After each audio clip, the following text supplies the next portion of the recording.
So, ayan na guys, yung ating creamy tofu. Yan. Gamit ang ating cream.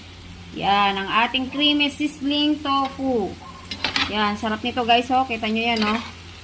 Wow. Healthy pagkain.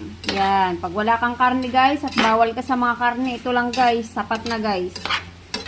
Ito ang iyong pinaka karne.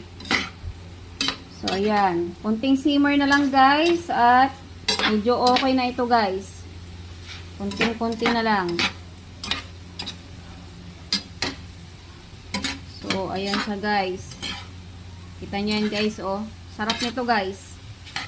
Talaga mapapakain ka ng maraming kanin dito guys. So, okay na to guys. Patayin na natin yung ating apoy. So, ayan siya guys, oh.